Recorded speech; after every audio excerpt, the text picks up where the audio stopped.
Hello, good evening, and welcome to PM Express with the best political team. Now, Ghanaians will go to the polls in a few hours, and though this is the sixth elections, PM Express tonight dedicates the platform for some civic education. Do you know what to do when you get to the polls? Is the Electoral Commission ready for tomorrow's big exercise? What about the police? Do you know the electoral rules? We will share all these with you tonight here on PM Express with the best political team. Also, one political analyst has raised very interesting insights.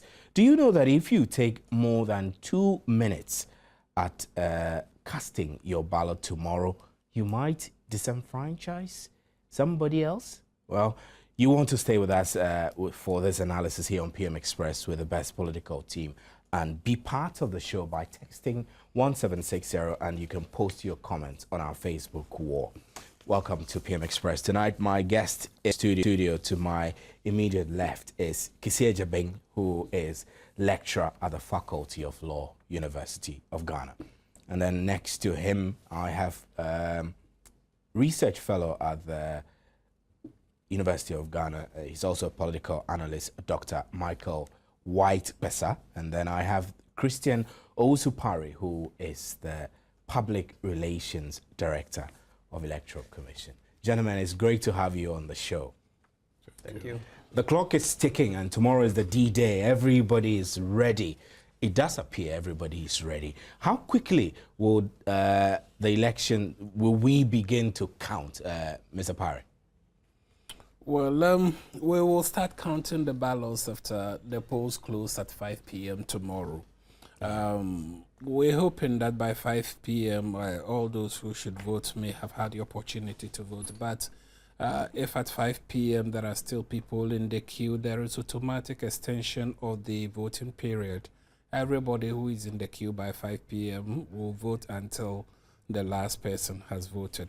And as and when voting is brought to an end, that is everybody in the queue has voted, we will count the ballots. And then we will fill the necessary declaration forms and ask the agents to sign before we announce at the polling station. After the announcement of the results at the polling station, they are taken to the constituency collation center where we add up the results from all the polling stations in the constituency and then finally declare a winner for the parliamentary elections. And the results for the presidential elections is faxed to Accra for the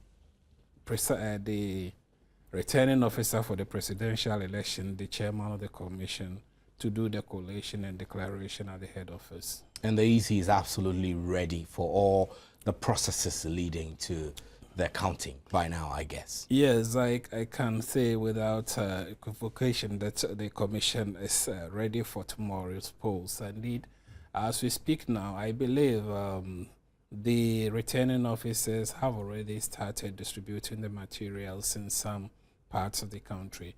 What we do with the distribution is that in those areas that we have inaccessible polling stations, areas that are difficult to reach, we usually start distributing in the evening of the day before the elections. And so by 9 p.m., 10 p.m., some of the vehicles would have started moving to the very far inaccessible areas, so that by 7 a.m. tomorrow, we are sure that all the polling stations would have received their materials for the elections. Right. Dr. Bessa, do you get the feeling from where you stand as a political analyst and your observation on the ground that indeed this readiness that the Electoral Commission talks about is up to scratch for us to be certain that tomorrow will be event-free? Well, I mean, I have argued on a number of occasions that the Electoral Commission in this country have, proven that as an institution, they can deliver good election results for this country. They have done this since 1992. We have situations that have been described as being to the brink and back, and I think for that matter, there is no reason whatsoever to doubt their readiness. My little worry, however, is that the current electioneering process involves what is being called biometric verification. Of course, I don't think that there is necessarily a relationship between the card and then the fingerprints, because I didn't seem to see that. But the reason I raise that is that it appears to me that the process perhaps may be much longer per individual now than it was in previous years, because in previous years you just show your card, your name is found, you go vote, but now you have to go through the thumb printing and everything. So it stands to reason that if much more time is likely to be spent by an individual going through the process, then we have to think about the possibility, or we have to anticipate the possibility that even by 5 o'clock you may end up having large numbers of people still in the queue. I understand the explanation given by Dr. Farijan yesterday, and of course repeated by Mr. Perry now, that anybody who is in the queue by 5 o'clock will be allowed to vote. That is fine. But the fundamental issue really here is that there is a reason why our elections are always expected to start at 7 a.m. and end by 5 p.m. The rationale is that we don't want any cover of darkness to really catch up with our elections, so that we want to make sure that that particular situation is avoided. Under the current circumstances, if we don't take care and we have long queues by 5 o'clock, we are probably going to have elections still going on at certain polling stations throughout the night.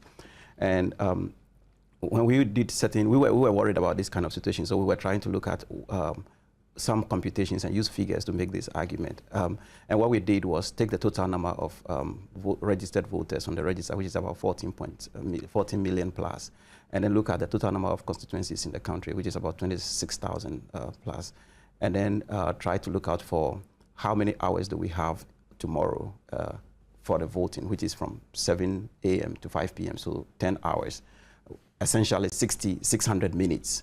So if you strike the average, what it comes down to is that an individual has about 1 minute, 11 seconds to kind of go through the process. I just heard in a conversation with Mr. Perry that because it is a continuous process, it might be faster than one anticipates. But if you consider 1 minute, 11 seconds, if you have large numbers of people, and you have, let's say, some, breakdowns, or you have difficulties with, fingerprinting, people challenging why their names are not here, and so on and so forth, you are probably likely to delay the process a lot more.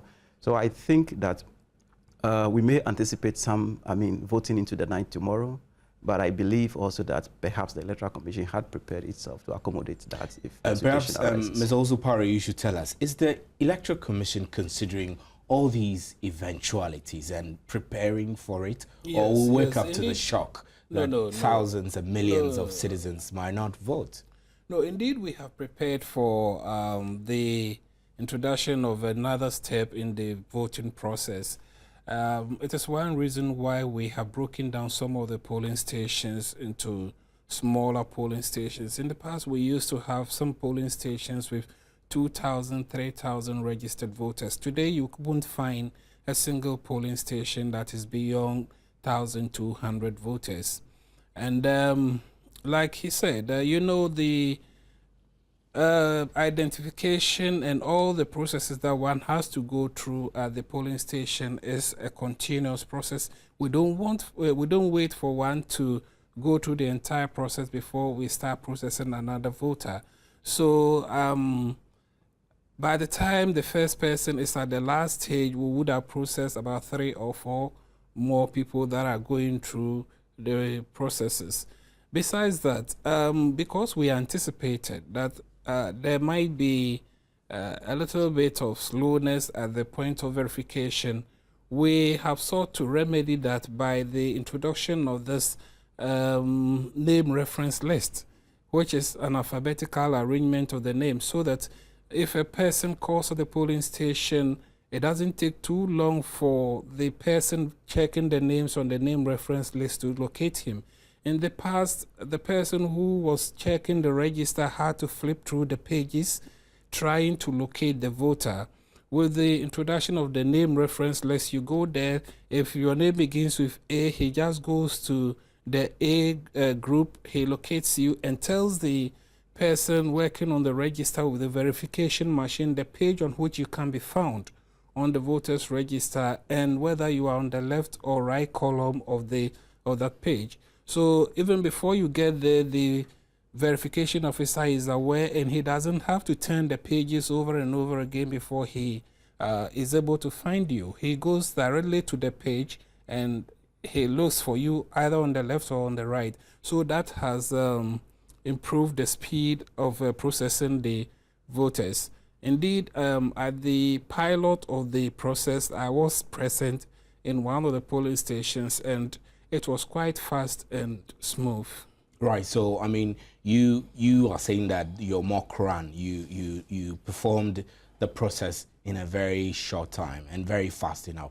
Tell us specifically how long. Can you compute? Do you know the figures? How long it took one person to go through the procedure?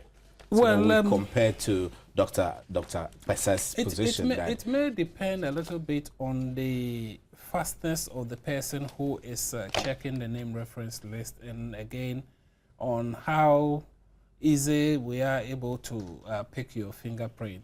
If there is a difficulty with checking the fingerprint of a particular voter, that might slow down the process for about a minute or two.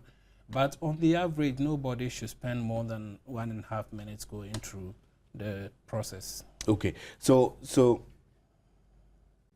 I mean, Dr. Pesa, your computation, was it 1.5? Well, that's I mean, what it comes down to. I think the only leeway out here is that obviously since 1992 we never had 100% turnout. So that's one leeway out. We can anticipate that there might not be 100% turnout. So the time for those who will not be showing up spreads up among those who turn up. But even if we take the highest turnout, which was in 2004, which is about 85%, we're still alive. I think the real problem, the only way in my mind that the Electoral Commission has been very successful in getting around this issue is the idea that if you are in the queue before 5 o'clock, you are allowed to vote. That is the only way I think that this situation is. But what it also means is that if we have situation where you have hundreds of people in the queue by 5 o'clock, we are going to vote late into the night. I guess that one of the things that we have to, really ask going forward, and I'm very happy that my good friend is here, a lawyer is here, he's probably let some more about that, is whether this question of 7 a.m. to 5 o'clock in the distance, it's being violated somehow by saying that, well, if people are in the queue, you can allow them to vote. What it means essentially is that some polling stations have, let's say 10 hours, other polling stations may have 11 hours, others may have 12 hours, and so on and so forth. I heard the EC also did mention that people should not worry when there is a delay, because as long as people are in the queue, they will be allowed to vote anyway. I think we should rather encourage the electoral officials to make sure that they start on time so that people can vote very fast enough. The EC has a great credibility, and nothing must be done to dent that credibility. The problem, and the reason why I raise this issue, is more to do with the political parties and what advantage they can take off the cover of darkness, and that there is a need to kind of keep a close eye on that. Right, Mr. Kisejabeng, I'll bring you into the picture now. You are a lawyer, but before we talk about the legal aspects of it, as an individual voter, are you concerned that these processes could disenfranchise you? I should be, especially where we have machinery involved. So what if a laptop breaks down? What if the verification machine breaks down? That's what I'm thinking about. How quickly are the EC officials up to the task of rectifying the situation? Because this IT stuff could go on for hours if a person is not really competent in handling it. We shouldn't kid ourselves as far as that is concerned. So one will hope that the EC will be up to the task as far as the machinery is concerned.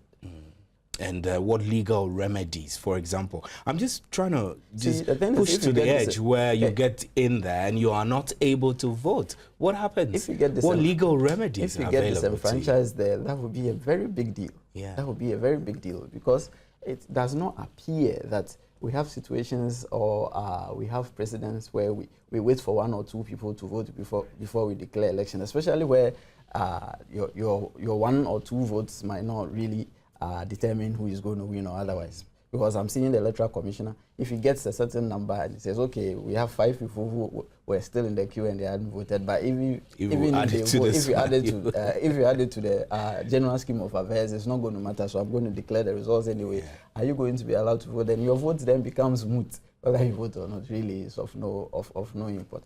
But being disenfranchised there is a very big issue. And I keep saying this, that if we are going to tamper with our peace, it is there. Because if I feel peeved that I've been disenfranchised there with any fault of mine, but because some machinery is not working or because some official is not up to scratch, That's a big deal. That's a big deal. So, I mean, what would you recommend to be the way around this legally, as well as perhaps maybe we should all put in place certain systems that will make it easy for everybody to vote without a threat of being disenfranchised? I think it's more a question of practicality than legality. And I'm glad the EC official is saying that. And I think it's always been the case that as long as you are there before 5 o'clock, you should be allowed to vote. Is this legal? I mean, you've just said it, though, that it's more practicality than legality. But yes. Is there any legal basis to allow the practicality to overrule the legality? We must always refer to the Constitution. What is the intention behind the constitutional provisions that give you and I the right to vote? Is it based on some technicality of time that you got in before 5 o'clock, but then the EC says at 5 o'clock, I'm bringing the bell down, and even if you are in the queue at 5 o'clock, I'm not going to, you are bailed out. Is that what the Constitution intends? Certainly not. What does the Constitution intend? The Constitution intends that you should be able to vote if you qualify by its provisions. And on the day of voting, if you showed up there before the time set for voting, you should be allowed to vote. I think that should be a practical interpretation of the Constitution. The flip side is that you are going to disenfranchise thousands or even millions of people if they showed up before 5 o'clock, but by no fault of theirs, the system is clogged up, bottlenecked, and they can't go through, and you're hitting them there. Chaos is the result. Chaos. Ms. Osupari, these expectations of chaos, I know that we shouldn't be doomsday people, warmongers or doomsday mongers, but we must be realistic. I mean, if we're dealing with systems, we're dealing with electronic gadgets and devices, there are possibilities that they could break down. Is EC prepared for this? Is there a backup arrangement where a system goes down and quickly you have a backup in place in less than 2 minutes?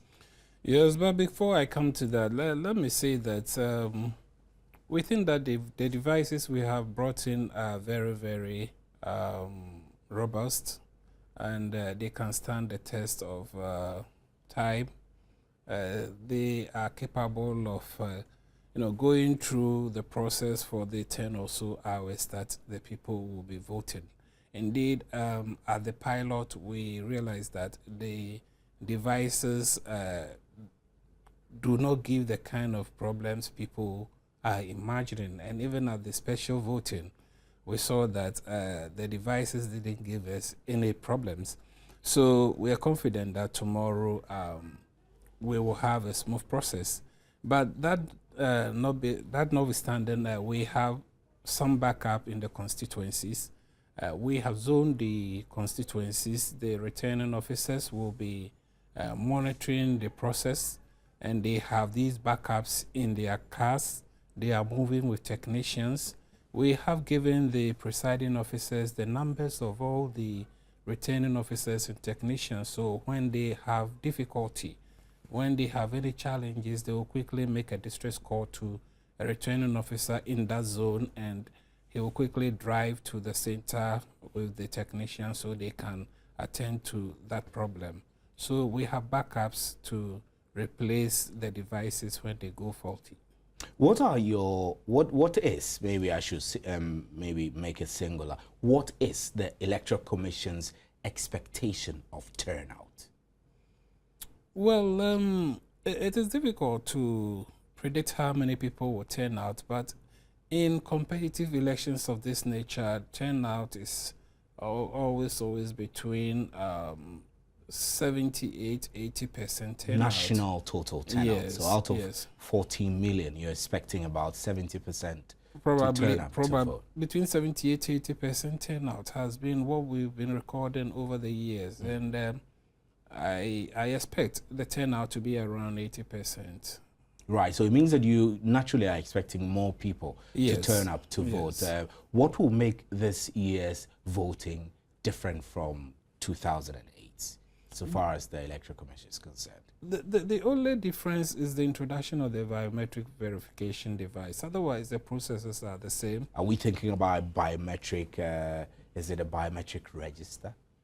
What we Yes. have, is it the biometric register or we have a biometric voting process? What is it? I mean, are we going to... It's a biometric register, and we have introduced another approach to verifying the identity of the voter at the polling station by bringing in this device.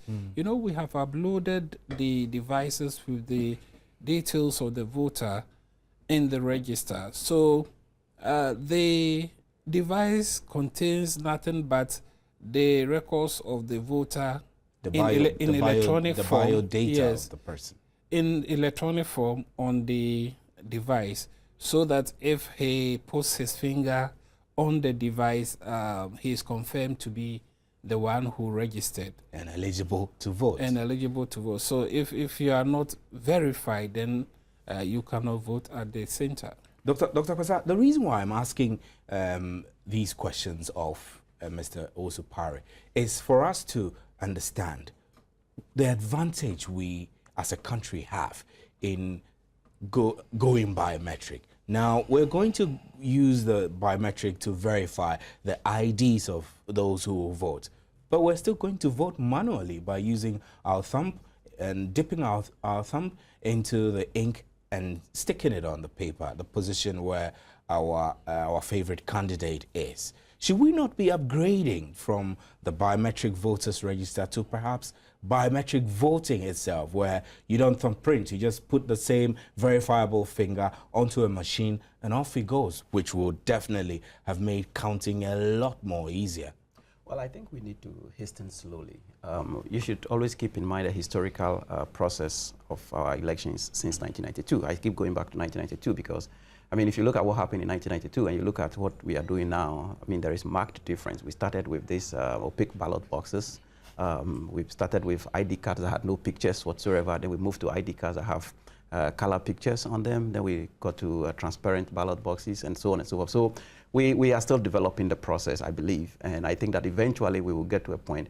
But you see, sometimes for those of us who live in Accra, we make the mistake of assuming that the whole of Ghana is like Accra, where we can introduce those kind of electronic technologies, and everybody across the country will be able to understand it and use it and be fine with it.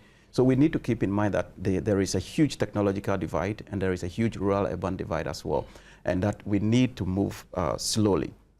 I think that the speed with which the Electoral Commission has been moving as far as reforms is concerned is very, very commendable if you look at what has gone on. And the idea all these years has been to build in credibility in our electoral process every step along the way. My only concern as far as using the biometric now for this election is maybe we should have piloted this kind of process at maybe a district assembly election, maybe sometime in the district assembly elections that have passed. I do understand. To gauge the success rate. To gauge the success rate, time. exactly, because that is an election in which the stakes are high, but not as high as, I mean, the election that confronts us tomorrow. So that we will be able to say, well, and then the second process that we could have used is to say, well, certain districts, we will do this in only certain districts, but we'll do the normal manual that we are used to, and then also do this so that we can make sure that even if there is a problem, there is a normal thing to kind of validate. As it is right now, the process tomorrow is not any significantly different from the process that we are used to, except that something has been added onto it. That makes it a little bit longer.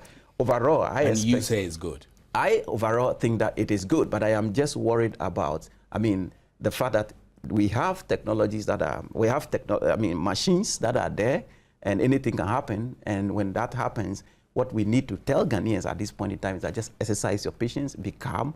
As long as you are in the queue, you are going to be allowed to vote. But beyond that, we also need to tell the politicians and the political parties that if people are in the queue beyond 5 o'clock and they are there, please don't temper or make any noise or don't cause any problem whatsoever. Because by doing what you are doing, you may just end up, marring the same process, the whole process for all of us.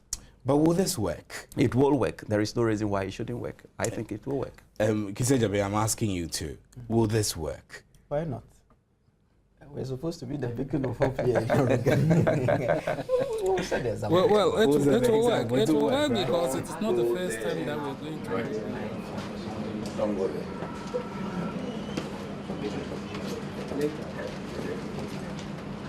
Later, I'll come when you get And the guy said it at 3:45. So how come Roger and Paul didn't see it? Yes. We announced it to them, and then we collected it. So it's changed. Right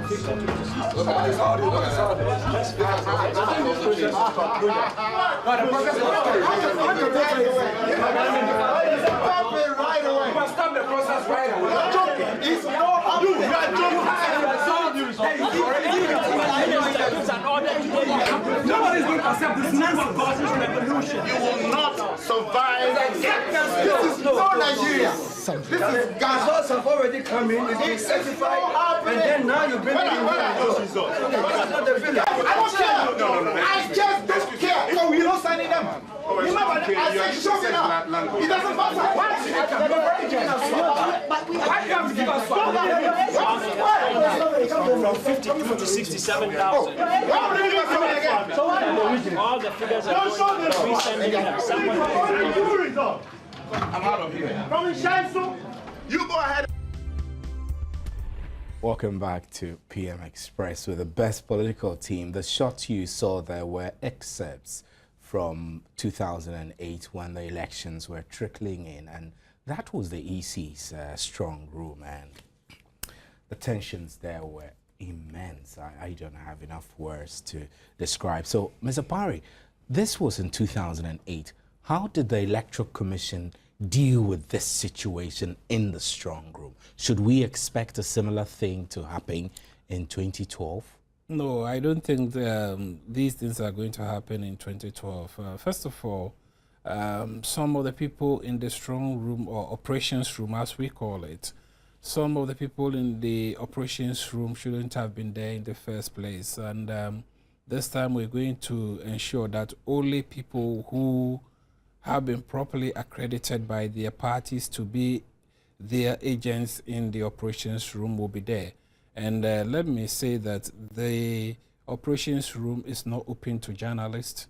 It's open only to staff of the commission who have been assigned to. But this was on TV, live TV at the time. And so it wasn't on live TV. Okay. It wasn't on live TV. But it went on TV eventually. Somebody should have smuggled some device into the operations room to be able to do this recording.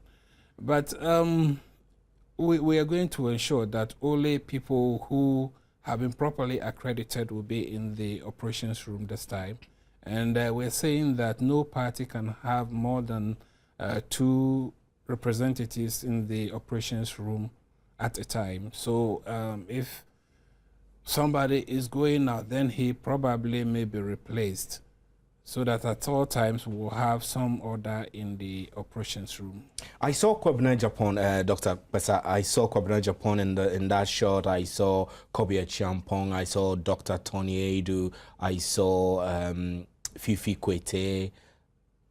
Well, these people are key ministers of today. But in 2008, Kwabena Japan was Minister of State. So for the Minister of State to be in the strong room at the time, did that not fuel the concerns that the others had, that possibly he was influencing the electoral process to the advantage of the incumbent? Well, I think it's a question of general mistrust among the representatives of the 2 major parties, as it were, even between the parties at large. And it is a mistrust that was fueling it. But beyond the mistrust, perhaps there was also a feeling that an incumbent has the potential, given the circumstances, to influence the results. As you heard in one of the shots, the idea was that he went out, he came back in, and then the numbers that are coming in, as compared to previous numbers, were higher than what was sent earlier. And so that was for me, and that was in my mind the kind of thing that was fueling the suspicion at the time. I think that the Electoral Commission in 2008 was too magnanimous, too generous to have allowed all kinds of people to be there. We cannot, you see, we are building state institutions, and the Electoral Commission is one of the institutions that almost everybody takes interest in this country. We must not build institutions by packing them with mistrust. We must trust that the Electoral Commission, with or without the representatives of the political parties, will deliver a free, fair, and credible election results for us at any given time. Therefore, we should not necessarily insist at this point in time in our political development that at every point in time, party representatives will have to be, because the results that are going into that room were results that were already certified and signed by party agents across the field already, that were coming into that strong room.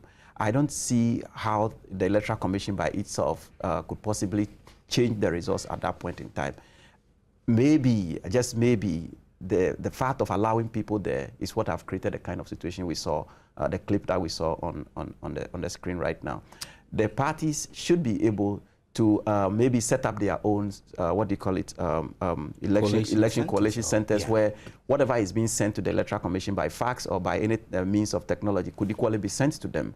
That way they know what the Electoral Commission is receiving, they're also receiving it at the same time. But to get them into the Electoral Commission's place, the last thing we want to see is to see putting the parties together in one room at the point when the result is coming, because passions and emotions are high. And what we saw, if it had not been contained, we saw some of the police officers over there trying to kind of separate the individuals who were arguing. If it had not been contained, any problem or any fight or any violence or mayhem that election was going to generate would have started from the Electoral Commission's headquarters, and that would have been terrible for us. So we have to really put in place measures to get against it. You watched the clip, and are you concerned? Do we need more laws to be sure that these things don't happen, or we need to just streamline and enforce the existing laws to protect all of us, really? My concern, yes. My response, 2 words: never again. What happened that day was unfortunate. It was a very serious security breach, one, and it was a serious dent, too, on the independence of the Electoral Commission. You saw that. Anything could have happened there. Yeah.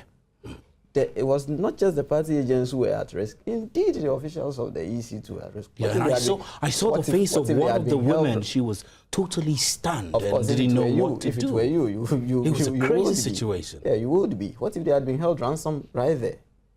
You see, it's not really about making more laws. I don't think so. The panacea should not always be, well, let's go draft more regulations.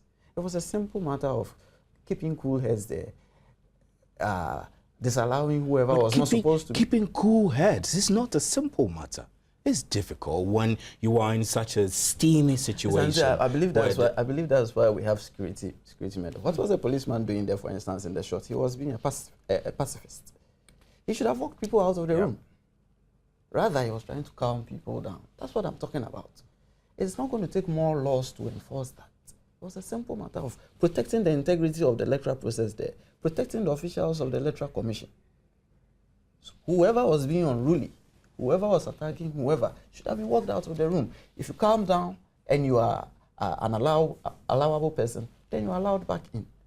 But for a free-for-all to ensue like that in what we call the strong room, it was unfortunate. That's why I said never again. And now, on hindsight, we are seeing through these clips what was happening then, which the general public wasn't really aware of at the time. Had it not been for this clip, we probably wouldn't have known that something was happening around the place that was that is called the strong room. So it's a very serious issue. My colleague raised an issue as to results that have been certified that were coming in and then they were changed. But it's a human institution. I don't want to believe that someone was intentionally changing results. That is why we should be careful as to how we transmit the results. Yeah. I don't agree that the results can be changed in the operations room. You see, if you've been to the I didn't say that. No, if you, he was perhaps saying that in the transmission process. It is extremely difficult. It's extremely difficult for anybody to change results in the operations room. If you've been to the operations room before, what we have there are dedicated fax machines. And results from particular regions come through dedicated fax machines. So when the results come out, what we do is that we pick the results, and the first people to see the results are the party representatives in the operations room. They look at it. Sometimes they want to call their agents back in the constituency to confirm that indeed that is the true result before they sign. And it's only after they have signed that we take the results to the chairman of the commission.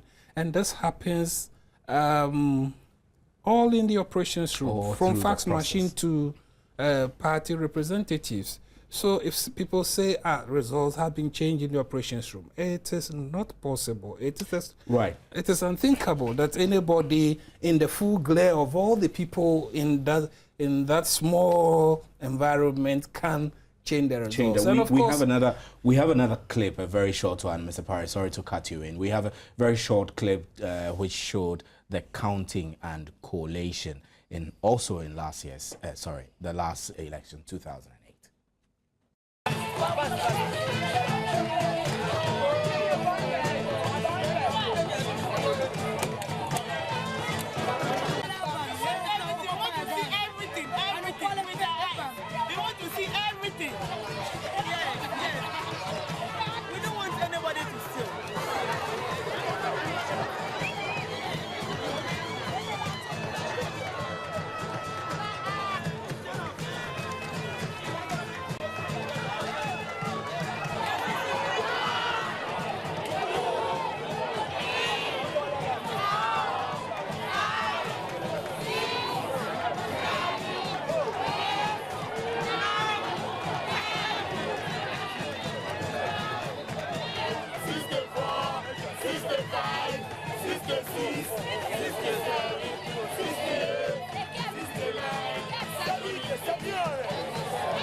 We count our votes at the polling station, then we give every party agent.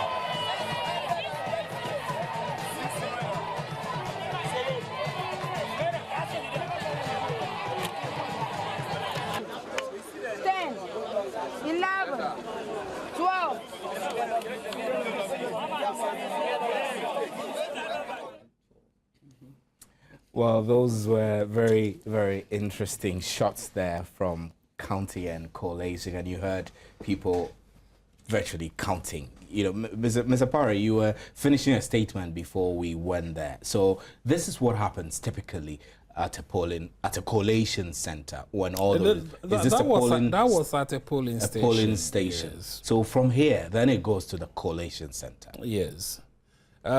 We always count our ballots in the open. We want the entire people in the vicinity to come and observe it.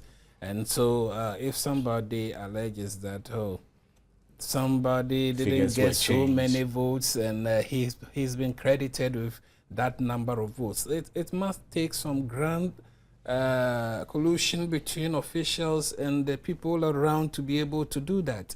That is how transparent our processes are. And if you have a public counting of the ballots like that, and people would say that results have been changed, it's inconceivable how people should come to that conclusion. Yeah, but Mr. Parry, there are instances where people call for recounting. So on what basis will anyone call for recounting? You saw what happened. If somebody probably didn't hear properly, the person is at liberty to call for a recount, probably because he thought from 10 he didn't hear 11 and he heard 12. So he thinks that there was a mix-up somewhere. He's entitled to call for a recount, and that has to be granted by the presiding officer. That is, if the person says, well, I do not think that the ballots were that number, and so account again. If he is still not satisfied, he can ask for a second recount, but that won't be done at the polling station. And usually, where is this recount done? The second recount is done at the collation center by the returning officer himself. And the party officials can follow the box to that collation center? If you have asked for a second recount, I think that you have a responsibility to go to the collation center to observe the second recount. And this is done. People do that. Yes. It's very rare. Did you have incidences of a lot of call for recounts in the last election? No, in the last election, I don't recall any polling station where a second recount was requested. Most of the time, people are satisfied when the first recount is done. We have rare instances where people will follow up to the collation center for the contents of a ballot paper to be recounted. If, however, there is a rejected ballot and somebody objects to the rejection of that ballot, a decision has to be made on it by the returning officer at the collation center, the constituency center, so party agents may want to follow up to see what determination is made of that particular ballot paper. Otherwise, when recounts are done, they are most of the time satisfied with the recount. Mr. Jabeng, let me come to you. We know that there have been many instances where there have been electoral-related offences. In the past, people have carried ballot boxes, run away with them, and a couple of other things. Do you think that as a country from 1992 to the last election, 2008, the legal system has dealt effectively with these electoral-related offences when they come up? What lessons should we learn from them as we go into tomorrow's voting? Let me throw it in a general perspective. See, we have laws for everything in Ghana. To amaze you, our body of laws, very, very rich. It has to do with the enforcement. It has to do with the enforcement. Why am I saying that? For instance, if I get assaulted on the streets, if I go out of this studio, outside the electioneering process, the police will take it more serious, it will appear. But if I get assaulted in the context of an electioneering campaign, then they are want to say, oh, this is politics. You see, we don't take too seriously when electoral offences are committed than when other kind of offences are committed. And that is where I have a very big problem. It's the enforcement process. It's always about the enforcement. If you commit an electoral offence, for instance, if you carry a ballot box and spray it away with it in a car, the police likely to give it more seriousness than if, for instance, you attack somebody in his house. I don't see that. I may be very wrong, but I don't see... What can be done different? I keep saying it's about the enforcement, and it's about the will. It's about the will. We are too quick to go give bail to people who, for instance... Have you, for example, in your legal practice, dealt with an electoral-related offence? There are some kind of offences I don't do. Electoral relation, you don't? There's one. There's rape, I don't do. Robbery, I don't do. And then electoral offences, I don't do. Right, we have a video also of electoral violence. We'll deal with that quickly before we continue the discussion. It's going to be a catastrophe. The next thing is that some people are going to hit the streets and the situation will become ungovernable. And then somebody will declare state of emergency. And go back again. We don't want that.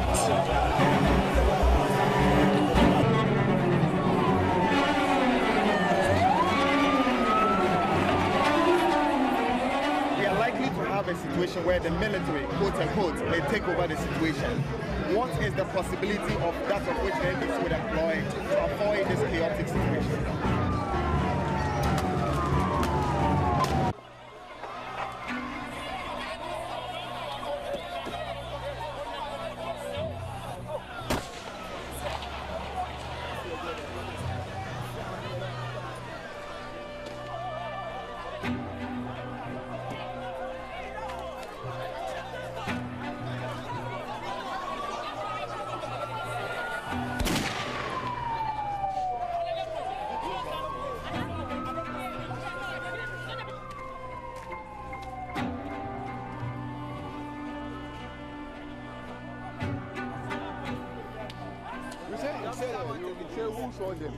The police, we were all there. They are baseless. You are here and you are looking at your boxes. Nobody has taken them away. When you are saying somebody has taken them. 7, 6,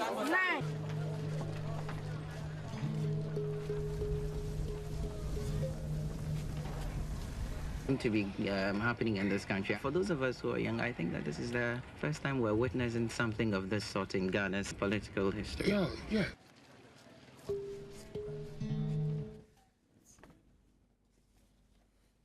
Well, these things indeed do happen, and these are live shots that were taken during the 2008 elections in different parts of the country. Ms. Apare, does it bother you looking at these visuals? Well, I wish we wouldn't have been reminded of these things, but if they are being shown because we have to take precautions, then that is fine. But everybody should be worried because if it happens on a wider scale, it could actually bring about a lot of problems. I mean, we need to learn from these things and be sure that they do not happen again. That's why we've shown them, really. And going forward, what do you think the Electoral Commission can do different to ensure that we will play our part. Tempers don't flare, that we don't give grounds for people to mistrust the Electoral Commission? Well, I think that our processes are transparent enough. And if everything is done in the open, the way we saw the second clip, and the party agents are part of the process from 7 a.m. to 5 p.m. all the way to the collation center, I do not understand why people would say that we're not satisfied with the process and so we are resorting to the kind of violence we saw. The Commission will play its role. We will try as much as possible to be neutral and very, very transparent. And we believe that the political parties will also educate their supporters that with such transparent processes, there is no need at all for them to resort to the kind of thing we saw on the TV in that clip. And of course, there are legal processes open to people who feel dissatisfied with the process. They can always go and seek a petition from the court to set aside election results. So I do not understand why people would do the kind of things they do. Dr. Pesa. Well, I mean, the fundamental question I asked myself watching the last clip is, what happened after all this? Did we follow up to find out who were causing all these problems? Have they been put before the law courts, tried and maybe prosecuted? Or maybe, is justice done somehow? At least we saw some people being kicked or slapped or being punched or whatever the case may be. Is that all the punishment? It doesn't matter which political side, the political party they belong to. These are Ghanaian citizens with rights. If they were doing something wrong, the right thing to do is to arrest them and give them to the law enforcement agencies. But they were being beaten, they were being kicked and everything. I think that somebody somewhere should have followed up. And I believe that some state institutions, the police or somebody somewhere, has this as part of their responsibility. I believe that even indirectly or directly, the EC has a responsibility to go back and investigate some of these, because these are people who more or less wanted to truncate the electoral process, wanted to mar the electoral process. And so we need, the only way we can prevent the fears that people are entertaining now towards tomorrow and beyond is if we had dealt with these things and put the punishment in the public domain, that these guys who attempted doing this, this is what happened to them. That way people will be careful. When you saw that clip, there was a police officer there as well. When the guy was being kicked around or beaten around, what did we see? I mean, I think that we need to enforce the law. There is a fundamental problem with institutional development in this country. The police service and many other institutions that are part of the executive are either made to think or have taken on this feeling that they are subordinates to the political class or the political elite. And so when it comes to the political elite, for fear of their own job, they have to kind of, deal with the situation in the manner that is different from when they are dealing with the ordinary Ghanaian out there. I think that we need to be able to get the police to realize that when it comes to law enforcement in Ghana, they are the ones in charge. And it doesn't matter who is involved. They should be able to deal with the issue head on. Mr. Jabeng, you share these views? Of course. From the last clip we saw, I could count 15 odd offenses being committed there. And we have all these offenses on our books. And it was as if it was on cue, what I was saying before you showed the clip. Exactly. That as if when the offense occurs in the context of elections or electionary campaign, we treat it differently. As I said, you saw the policeman standing there. It was not just even a policeman, it was military. That's a military man. A few yards from them, someone was almost being lynched. They were standing there. If it was an ordinary occasion, not in the context of elections, they would have moved. Why? That's what I don't get. Why? We have laws for these things. Someone was clearly killing someone there. You're standing there looking because it's politics. We have the laws. Enforce them. As simple as that. Dr. Pesa, the why element. I mean, can we ever be able to answer the why element? Why is it that the attitude of the security agencies or law enforcers towards election-related violence is not as hyped as it would have been in other violence or criminal situations? It is undue interference in the affairs of those security institutions. I mean, let's face it, political elites across the political divide, whenever they are in office, always feel that the power they have or the mandate they've received through the electoral process can be used anywhere at any point in time, and it doesn't matter what institution. And we happen to live in a country where, as per our constitution, we have a very powerful, executive, precise over almost all the security agencies, which is fine. There is nothing wrong with it. But couldn't we have designed our these institutions in a manner that once appointed, they feel the independence of the institution and their operations and everything, so that they don't really have to operate at the beck and call of, let's say, ministers or political party elites and so on and so forth. Until we learn to get the security agencies to realize, to realize what maybe the judiciary and other state institutions are realizing, including the Electoral Commission are realizing, that they can do this because the Constitution empowers them to do that. Until we get to that point, we are going to have these kind of situations, and they are very unfortunate. And I believe that until and unless the situation that we saw in the clip is taken up to the judicial process and the people involved are dealt with and the punishment is made very public, every 4 years we will come to this same table and be discussing this kind of situation. We must make political offenses and the punishment that are coming along with them very public, and let people know that if you do this, this is what is going to happen to you. Mr. Jabain, when Dr. Pesa was speaking earlier, he made mention of the role of the Electoral Commission in ensuring that things are done properly and all that. At what point does the legal role of the Electoral Commission end? Is it at the point there is the violence or before that? Well, I don't really get you, but... For example, what I need to find out is that under the circumstances, the video clip we saw, could the Electoral Commission have assumed responsibility of any of the incidences that were happening? The functions are clearly spelled out in the Constitution.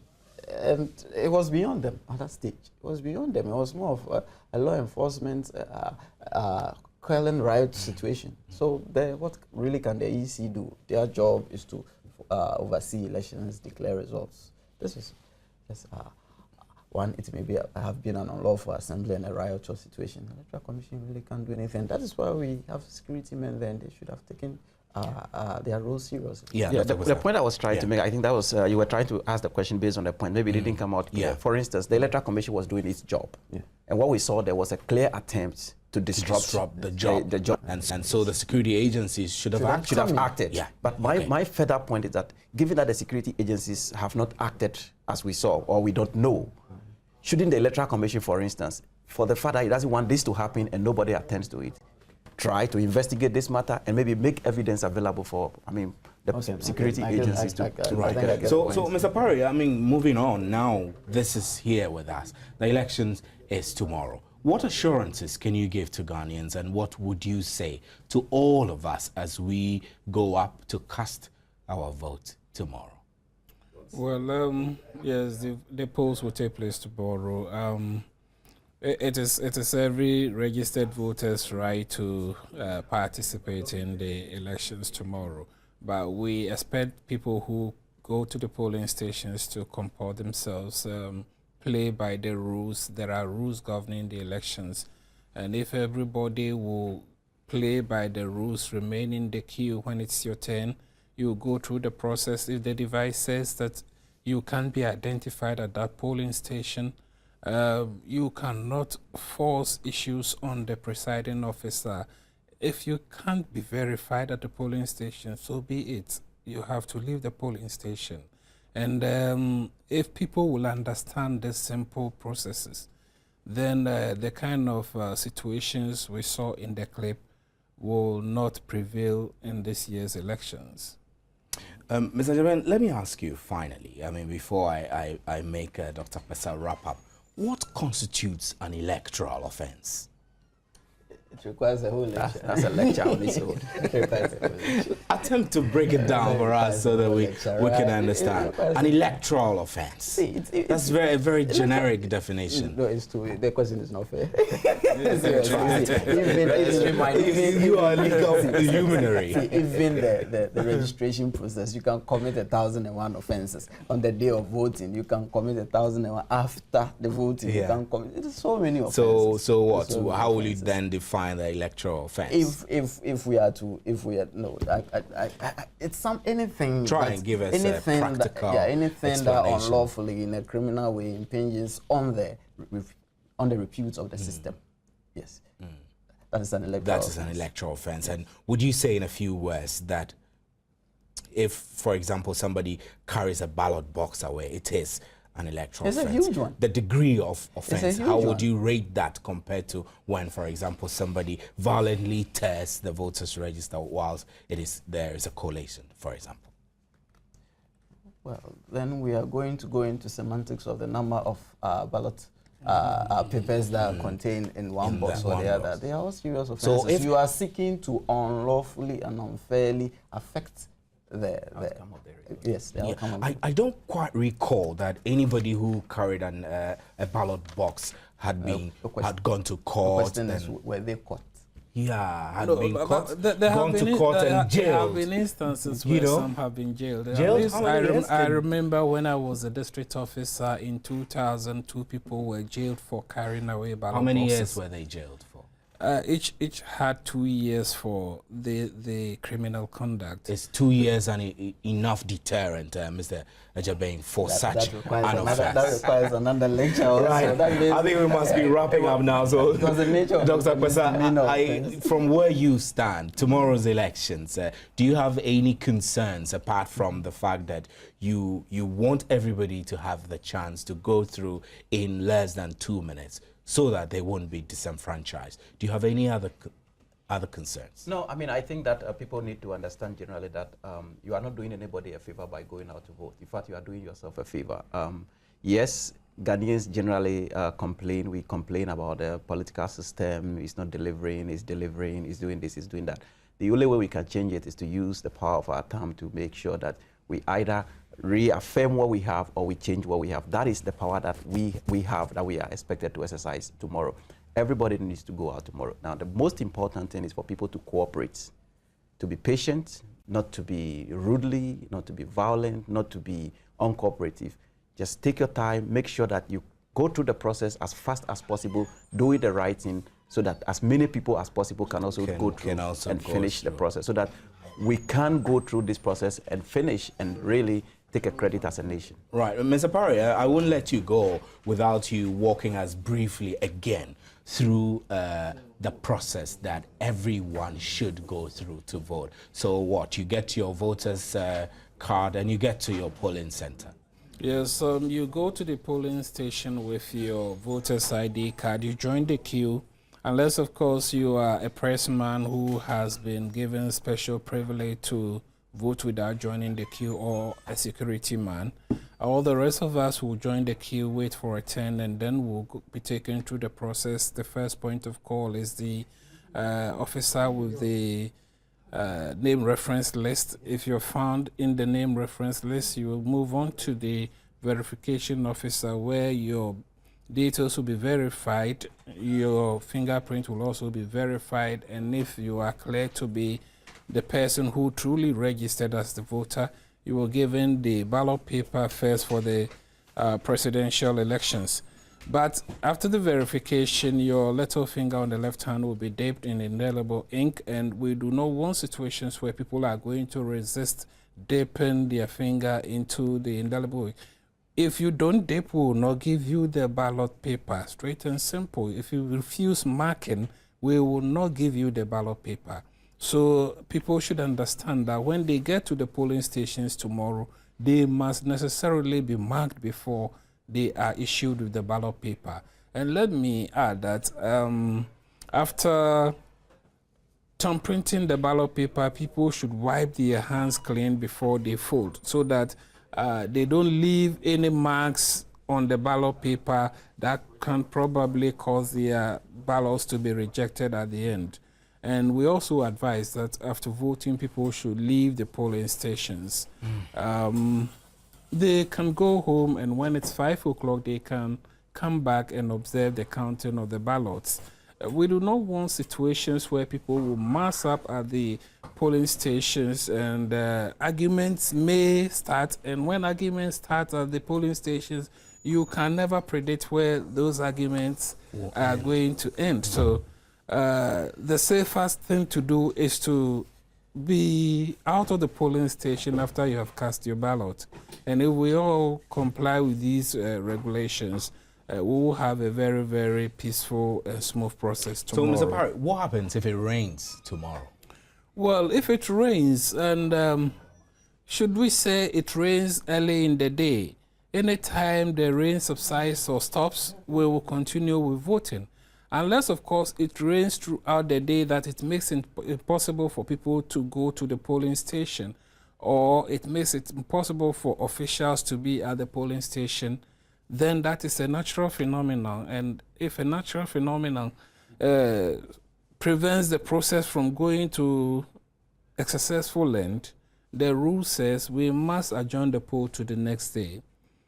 Okay, so if it rains, for example, 5 hours in a day, it means that it depends on when it depends on when it or stops say raining. 3 hours. If the rain starts around 7 o'clock, by 12 o'clock it has stopped. It means polling can take place. And it will still finish. It will still finish at 5.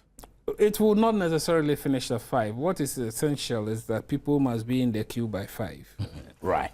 Okay. Just a quick clarification. In the event that you have the ink on your fingers and you realize by the time you are getting to the ballot box that you have already soiled that paper, can you ask for an extra and destroy this one?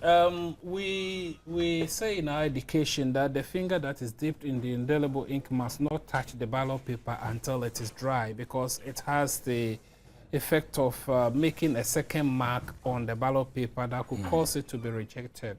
So until the finger is dry, it must not come into contact with the ballot paper. However, if it so happens inadvertently that it is soiled with the indelible ink and you detect it, you can take the ballot paper back to the presiding officer, tell him your ballot paper is spoiled. He will take it and he will instruct that a new ballot paper should be given to you to enable you cast your ballot.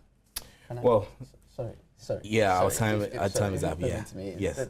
This is a very pressing matter. Yeah. What if I go through all this process and I get to the verification machine and it can't verify me? My name is there. You've seen my picture, everything. But then your thumb if he says something that you should just leave. The simple answer is that no verification, no vote. And this is a policy that we have all acceded to. No verification, no vote. So if you cannot be verified, you cannot vote at a polling station. That does not mean that for those people whose fingerprints we could not capture at the registration, they wouldn't be allowed to vote. Well, no, we have indicated chaos if we are unable to verify. Your name is in the voter register. Well, we have all come to the conclusion that if you can't be verified, you cannot vote. But for those of them that, for those whose fingerprints we could not take at the registration, we have already indicated in the register that they will be identified by face only. Right. And the device already knows those people, so they can go to the process. Right. Otherwise, no verification. Thank you very much, vote. gentlemen. Our time is up, and I'll run quickly through some of your messages before we leave here. Steve, good you got this team together. Army or no army, police or no police. Dr. Afari-Gyan is the man for our peace. Dr. Afari-Gyan says the security personnel whose names didn't appear on special voting should vote at their polling centers. But the question is, if an officer is or are sent from Accra to the north, or elsewhere from his center, how will such an officer vote? So, good evening, sir. My name is Brighton Sunyaya, registered in Accra, Burma camp. But during the text coding of our data, I keyed in the serial number on my ID card, a female in the Western region's name, and her details. What's the reply? In view of that, I will not be able to vote tomorrow, sir. What should I do? after the election to rectify the problem on the ID. And my question is, if I can't find any name in the register, can they proceed to find my name with a verification machine to vote? Please, can one vote if in case the voter's ID card is missing, when everyone sees him or herself a subject of peace? Mr. Parry, quickly, I want to put some of these issues to you, where a person texts the name and it happens that he texts the ID number, and it happens that he got the name and details of a female popping up from a different region in the Western region. That's problematic. That is strange to me, because if he indeed texts the correct voter ID number, that shouldn't happen. That shouldn't happen. No, you see, some of these things are actually, we are going to confront these things tomorrow. I text my own ID number, and I got no response. I got no response too. And I have in some cases it takes a bit of time for like 2 days, 3 days. Well, some have told me they text and they got the feedback the next day. Right. Okay, gentlemen, you get a response, you go there, your name is not there. Yeah. I'm afraid we have to jump out of the studio now. My name is Stephen Henty, and thanks to you, Christian Owusu-Parry, the Public Relations Director of the Electoral Commission, Dr. Michael White-Pesa as a political analyst, and Kisia Jabeng is a lecturer, the Faculty of Law, University of Ghana. Thanks for your text messages, and join us again for another edition of PM Express. And I wish you well as you go to the vote tomorrow.